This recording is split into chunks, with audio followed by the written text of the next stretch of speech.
Halo para pencari kerja, pada kali ini saya akan sharing 6 kesalahan pelamar ketika dia melamar kerja melalui email. Kesalahan pertama, dia melamar kerja tetapi tidak menuliskan subjek lamaran ataupun posisi yang ingin dia lamar. Bagaimana mungkin seorang HRD tahu kamu akan melamar di posisi apa, kalaupun kamu sendiri pun tidak tahu kamu akan melamar sebagai apa. Yang kedua, dia melamar kerja menggunakan BCC. Ini contohnya. Sebagaimana kita ketahui bahwa di email itu ada to, ada CC, dan ada BCC. Dan kalaupun menggunakan BCC, artinya kamu melamar ke berbagai alamat email ataupun ke banyak perusahaan. Dan kalau seperti ini, HRD akan beranggapan bahwa kamu tidak serius dalam melamar kerja. Jadi jangan sampai seperti ini. Ini contohnya, ada kepada, ada CC, dan ada BCC. Jangan sekali-kali menggunakan BCC ataupun CC.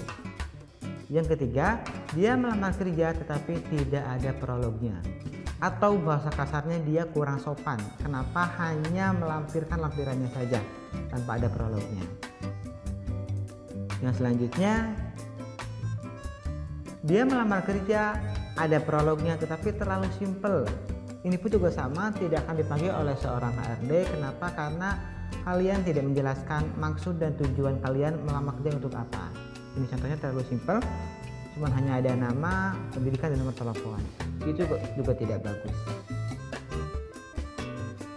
Yang selanjutnya, dia melamar kerja melampirkan terlalu banyak file. Ingat, kami tidak punya banyak waktu untuk melihat semua lampiran tersebut, jadi cukup lampirkan sesimpel mungkin. Jangan sampai terlalu banyak lampiran yang kamu lampirkan. Kenapa? Karena lampiran akan dijelaskan ketika nanti kamu interview. Yang terakhir, dia melamar kerja menggunakan CC ataupun ke banyak alamat email. Ini pun juga tidak akan diterima kerja oleh perusahaan.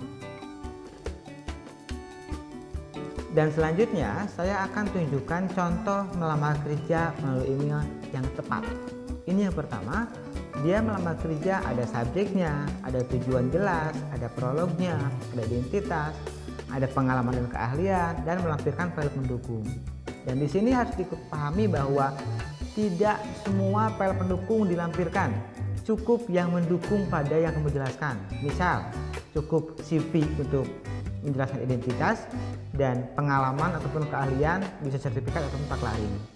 Dan yang kedua, kalaupun kamu baru lulus, cukup seperti ini lamarannya.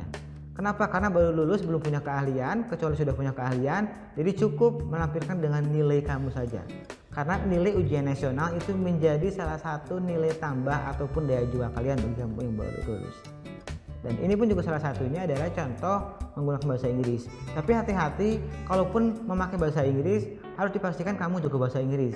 Jangan sampai ketika melamar kerja menggunakan bahasa Inggris, tetapi ketika interview, kamu tidak bisa berbahasa Inggris. Seperti itu, semoga bermanfaat untuk kalian semuanya, dan sampai ketemu di video-video berikutnya. Jangan lupa like, share, and subscribe.